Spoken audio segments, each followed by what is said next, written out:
स्वागत है आप सभी का एक बार फिर से न्यू प्रगत कंपटीशन पॉइंट यूट्यूब चैनल पर।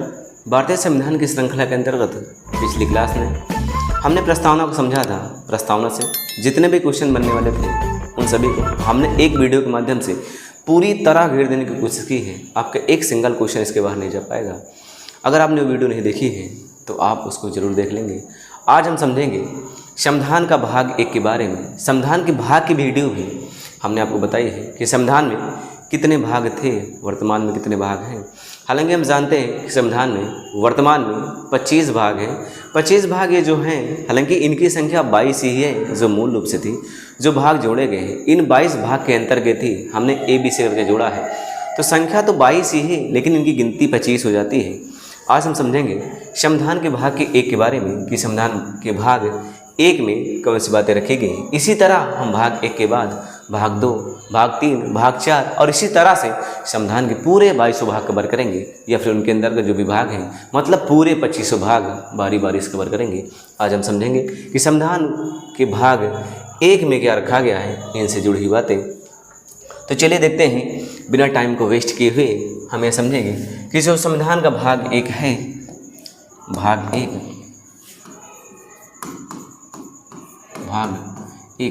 तो भाग 1 में आखिर क्या है। तो भाग 1 में बताया गया है, भाग 1 में संघ और राज्य क्षेत्र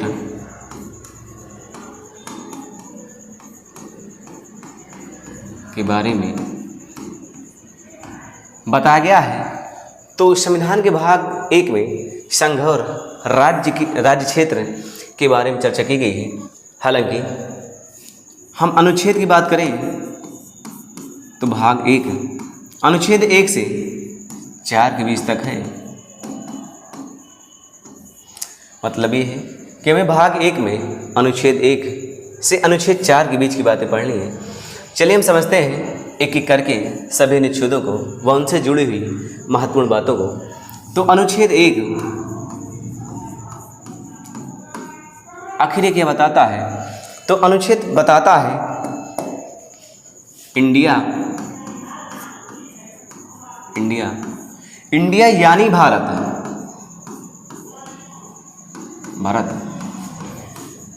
राज्यों का संघ होगा, राज्यों का संघ होगा। हमारे संविधान में इंडिया और भारत 2 शब्द का प्रयोग किया गया है। इंडिया का अर्थ भारत, मतलब इंडिया की मीनिंग भारत नहीं है। इंडिया एक अलग शब्द है और भारत एक अलग शब्द है। तो इसका अर्थ ये बिल्कुल नहीं है कि इंडिया का हिंदी भारत होता है, ये कहना गलत है, क्योंकि इंडिया एक अलग शब्द है और भारत एक अलग शब्द है। इन दोनों शब्दों को हमने संविधान में बताया है कि इंडिया यानी भारत राज्यों का संघ होगा। अभी आपने देखा है कि हाल ही में चर्चा का विषय बना हुआ है कि इंडिया या भारत G20 सम्मेलन में विदेशी लोगों को जब हमने आमंत्रित किया था तो वहाँ हमने इंडिया की जगह भारत शब्द का प्रयोग किया था और इसीलिए ये शब्द चर्चा का विषय बन गया था। हालांकि हमारे संविधान में इंडिया और भारत दोनों का प्रयोग किया गया है।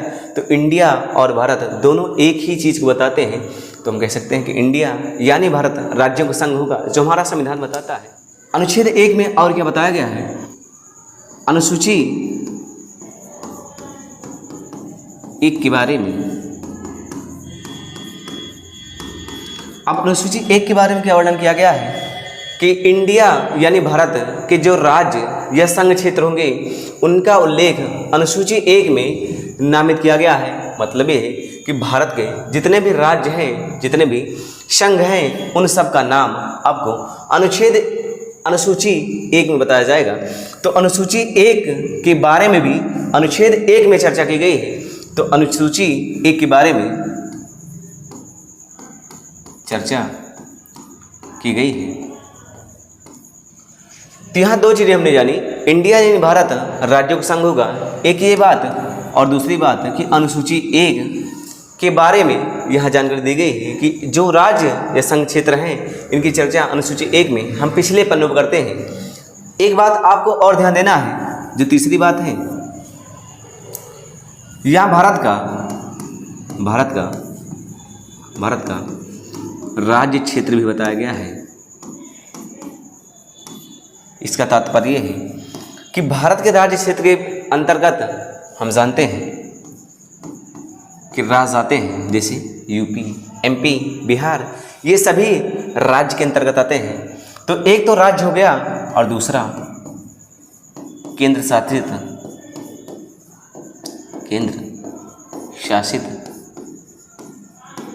प्रदेश हो गया। भारतीय राज्य क्षेत्र में राज्य, केंद्र शासित प्रदेश और इसके अतिरिक्त अर्जित क्षेत्र। इसका मतलब ये है कि अगर इन फ्यूचर हम किसी देश से संधि करते हैं, समझौता करते हैं, ये युद्ध करते हैं और उसके बदले या पुरस्कार के रूप में हमें कोई भूमि मिलती है तो हमारा अर्जित क्षेत्र होगा। तो भारत राज्य क्षेत्र के अंतर्गत राज्य, केंद्र शासित प्रदेश और अर्जित क्षेत्र ये सभी शामिल किए गए हैं। यहाँ एक शब्द संघ का प्रयोग किया गया है। तो हम थोड़ा समझ लेते हैं कि जब हमारा देश आज़ाद हुआ था और एक परिसंघ, ये दोनों शब्द भारत की आज़ादी के समय बहुत ज़्यादा चर्चित थे। तो भारत ने सोचा कि आखिर भारत को किस प्रकार का देश बनाया जाए, संघ या फिर परिसंघ। जो संघ वाली व्यवस्था है ये कनाडा में ज़्यादा फेमस थी और परिसंघ वाली व्यवस्था अमेरिका में। देश की आज़ादी के समय हमारे पास दो प्रकार के एग्जाम्पल थे, एक संघ बनाने का, एक परिसंघ बनाने का।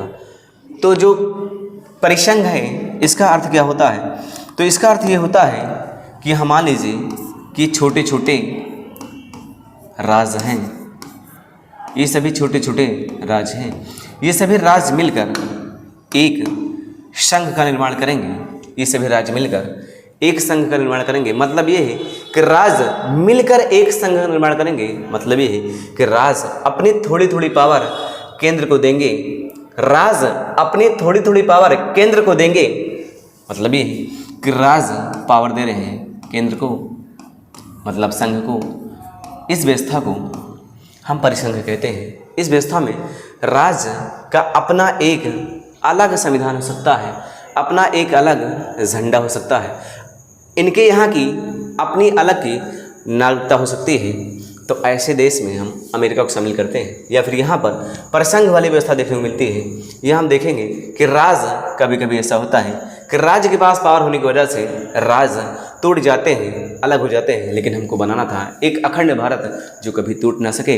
इसलिए ये परिसंघ वाला मामला जो है थोड़ा से हमारी समझ से बाहर था, क्योंकि यहाँ राज्य पावर केंद्र को दे रहे हैं। मतलब ये है कि राज्य जब चाहे अलग हो सकते हैं। और दूसरी व्यवस्था जो कनाडा में थी, कनाडा की व्यवस्था ऐसी थी, यहाँ पर एक संघ बनाया गया था और यहाँ पर फिर वही राज्य होंगे। यहाँ पर मान लीजिए कि सभी राज्य हैं। तो यहाँ क्या किया गया, यहाँ जो केंद्र है, केंद्र कुछ पावर राज्यों को देता है। केंद्र द्वारा पावर राज्यों को दी जाती है। मतलब ये यहाँ केंद्र ज़्यादा शक्तिशाली है और यहाँ राज्य ज़्यादा शक्तिशाली है। तो यहाँ हम देखें कि यहाँ पर जो शक्ति है, शक्ति का विभाजन केंद्र कर रहा है राज्यों को और यहाँ राज्य बांट रहे हैं केंद्र को। यहाँ पर केंद्र मजबूत है और यहाँ पर राज्य मजबूत है। ये दोनों व्यवस्थाएं हमारे सामने थी। तो हमने किया गया है, हमने संघीय व्यवस्था को अपनाया है। मतलब हमने कनाडा के मॉडल को अपनाया है। इसी तरह भारत में आप देखते हैं कि राज्यों के पास कुछ कम पावर है जबकि केंद्र के पास ज़्यादा पावर है। केंद्र के पास विदेश नीतियाँ हैं, केंद्र के पास बहुत सारी समझौते, संधियाँ या फिर बहुत सारे महत्वपूर्ण विषय उसी के पास हैं, जबकि राज्यों के पास छोटे विषय हैं या फिर कम महत्व के विषय राज्यों को दिए गए हैं। तो राज्य के पास भी पावर और केंद्र के पास भी पावर, लेकिन कहीं न कहीं केंद्र ज़्यादा पावर में होगा। ये हमने संघीय और परिसंघ को समझा था। आगे हम समझते हैं संविधान के भाग 1 के अंतर्गत अनुच्छेद 2 के बारे में। अनुच्छेद 2 आखिर क्या बताता है? तो अनुच्छेद 2 में बताया गया है संसद विधि बनाकर नए राज्य विधि बनाकर नए राज्य की स्थापना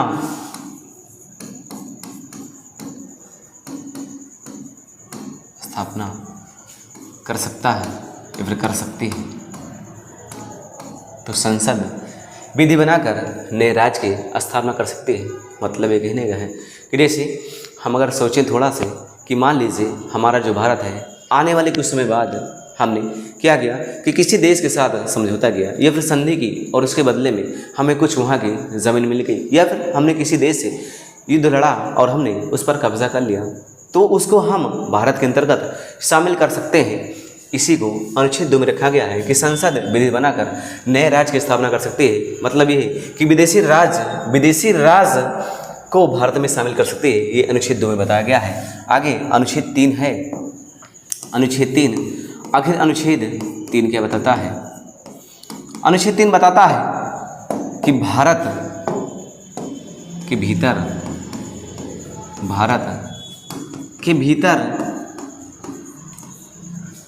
नए राज्य का गठन, जैसे हम जानते हैं कि उत्तराखंड, झारखंड, इन सभी का नए राज्य के रूप में गठन किया गया था। तो भारत के भीतर नए राज्य का गठन और साथ ही इनकी सीमा में परिवर्तन मतलब ये है कि किसी राज्य की सीमा को घटाया बढ़ाया जा सकता है संसद द्वारा। और अगला पॉइंट कि किसी राज्य का नाम भी परिवर्तित करने का अधिकार संसद के पास है। यही बात अनुच्छेद 3 में बताई गई। तो यहाँ भारत के भीतर नए राज्य का गठन, इनकी सीमा में परिवर्तन और इनके नाम में परिवर्तन किया जा सकता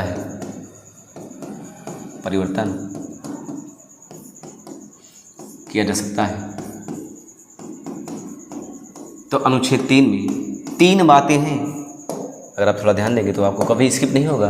अनुच्छेद 3 मतलब 3 बात। एक तो नए राज्य का गठन और यहाँ इनकी सीमा में परिवर्तन, मतलब घटाया जा सकता है, राज्य को बढ़ाया जा सकता है और साथ ही इसके नाम में भी परिवर्तन किया जा सकता है। जैसे हम जानते हैं कि पहले उत्तर प्रदेश से एक राज्य अलग हुआ, उसका नाम पहले उत्तरांचल था और बाद में उसका नाम उत्तराखंड रखा गया था। तो हम समझ गए हैं कि अनुच्छेद 3 में क्या रखा गया है। आगे बढ़ते हैं। अच्छा, यहाँ एक और बात है, आप थोड़ा समझेंगे। यहाँ हम लिखे हैं कि संसद विधि बनाकर नए राज्य की स्थापना, तो यहाँ भी नए राज्य की स्थापना और यहाँ भी नए राज्य का गठन। तो यहाँ जो नए राज्य का गठन है ये भारत के भीतर है, और जबकि ये भारत के भीतर नहीं, भारत के भीतर, भारत के सीमा क्षेत्र से बाहर किसी विदेश या फिर कोई नया टापू मिल जाए या फिर कोई नया द्वीप खोज लें हम, तो उस पर कब्जा या फिर उस पर अधिकार करने के लिए हम अनुच्छेद 2 में संशोधन करेंगे। आगे समझते हैं अनुच्छेद 4। आखिर अनुच्छेद 4 क्या बताता है? अनुच्छेद 4 में बताया गया है कि यदि आप अनुच्छेद 2 और 3 में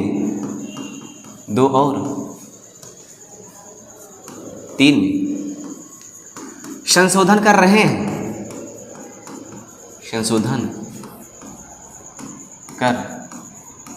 हैं, मतलब ये कि अनुच्छेद 2 और 3 में यदि आप परिवर्तन कर रहे हैं तो इसके लिए आपको राष्ट्रपति की पूर्व अनुमति लेना अनिवार्य है। तो अनुच्छेद 2 और 3 में संशोधन कर रहे हैं तो राष्ट्रपति की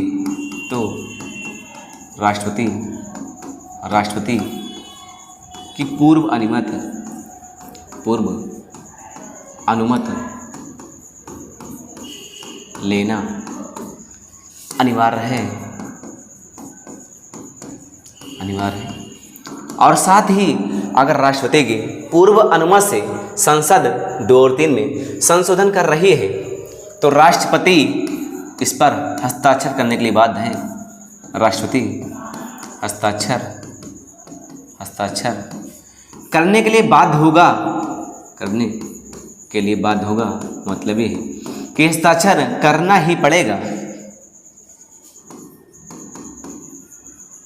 बाध्य होगा। ये अनुच्छेद 4 की बात है। अब एक बात आपको और ध्यान देना यहीं पर है, प्रभावित राज्य मतलब ये है कि मान लीजिए कि आप जान रहे हैं कि उत्तर प्रदेश का नाम हम बदल रहे हैं। मान लीजिए इसका नाम उत्तर की जगह हम प्रश्न प्रदेश रखना चाहते हैं तो कैसे करेंगे? तो यहाँ की जो विधानमंडल है, यहाँ से हम सलाह लेंगे, लेकिन सलाह को मानना बाध्य नहीं है। तो सलाह ले सकते हैं, मतलब प्रभावित राज्य से, जिस राज्य पर प्रभाव डाला जा रहा है उस राज्य से हम सलाह ले सकते हैं, मतलब उसकी राज्य की विधानमंडल से सलाह ले सकते हैं, लेकिन उस सलाह को मानना बाध्य नहीं है। तो यहाँ हम अनुच्छेद 4 में बताया गया है कि प्रभावित राज्य से सलाह तो हम लेंगे, लेकिन मानना बाध्य नहीं है, लेकिन मानना बाध्य नहीं है। मतलब ये है कि माने या ना माने, लेकिन सलाह ले सकते हैं। तो प्रभावित राज्य से सलाह लेंगे, लेकिन मानना बाध्य नहीं है। एक बात और, जो आपकी यूटी है, यहाँ हम राज्य से सलाह लेंगे, लेकिन जो आपकी यूटी है, केंद्र शासित प्रदेश है, केंद्र शासित प्रदेश,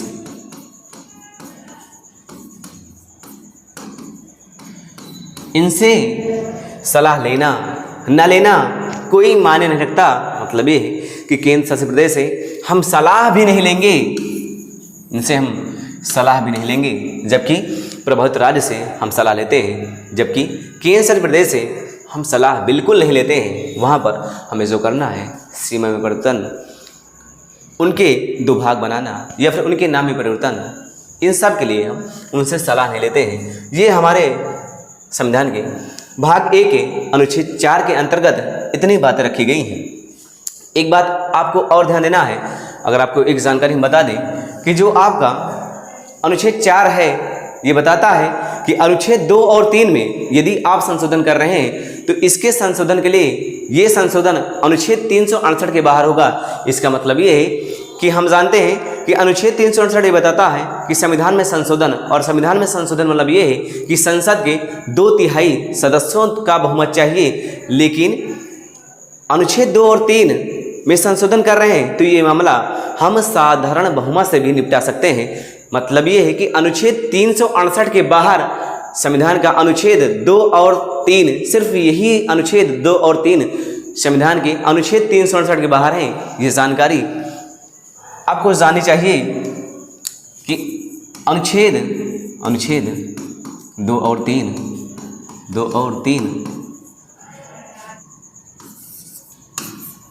अनुच्छेद 368 के बाहर है। हम जानते हैं कि 368 के तहत 2/3 बहुमत चाहिए संसद के सदस्यों के।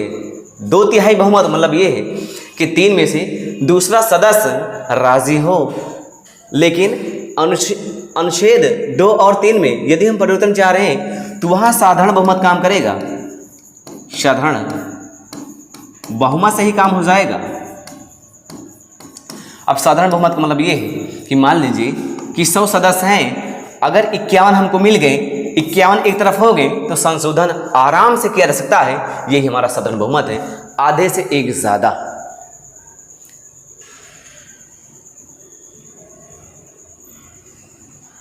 तो हमने समझा है संविधान के भाग 1 के बारे में। संविधान भाग 1 में 4 अनुच्छेद हैं। एक बताता है इंडिया यानी भारत राज्यों का संघ होगा। दूसरा बताता है कि संसद विधि बनाकर नए राज्य की स्थापना कर सकती है, विदेशी राज्य की स्थापना कर सकती है। अनुच्छेद 3 में 3 बातें बताई गई हैं, किसी राज्य का गठन, उसकी सीमा में परिवर्तन या फिर नए राज्य की स्थापना देश के भीतर अनुच्छेद 3 में बताए गए, जबकि अनुच्छेद 2 में विदेशी राज्य के बारे में बात की गई है। अनुच्छेद 3 भारतीय सीमा के भीतर की बात की गई है। अनुच्छेद 4 में बताया गया है कि अनुच्छेद 2 और 3 में यदि आप संशोधन कर रहे हैं तो इसके लिए राष्ट्रपति की पूर्व सलाह अनिवार्य है और इस पर राष्ट्रपति हस्ताक्षर करने के लिए बाध्य भी होगा। और दूसरी बात, अनुच्छेद 2 और 3 में संशोधन अनुच्छेद 368 के बाहर होगा। अनुच्छेद 368 बताता है संविधान संशोधन की प्रक्रिया मतलब 2/3 बहुमत से बाहर होगा। और एक तीसरी बात कि प्रभावित राज्य से हम राय लेते हैं, उनकी सलाह लेते हैं, लेकिन सलाह मानना बाध्य नहीं है। और जो यूटी हैं केंद्र शासित प्रदेश हैं, अगर वहाँ पर उनके नाम में परिवर्तन, उनकी सीमा में कमी वृद्धि की जा रही तो उनसे हम सलाह भी नहीं लेते हैं। हमने जाना है बहुत ही कम समय में संविधान के भाग 1 के बारे में आपका एक सिंगल भी क्वेश्चन इसके बाहर नहीं जाएगा। हम आगे जानेंगे राज्य के पुनर्गठन के बारे में कि भारत में जो राज्य है उनका पुनर्गठन कैसे किया गया था, जो भाग 1 के ही अंतर्गत आएंगे या फिर अनुसूची 1 के अंतर्गत आएंगे, तो उनको हम देखेंगे अगले वीडियो में। वीडियो कैसी लगी आप कमेंट में जरूर बताइए। मिलेंगे फिर से एक और बेहतर टॉपिक के साथ, तब तक ले जय हिंद।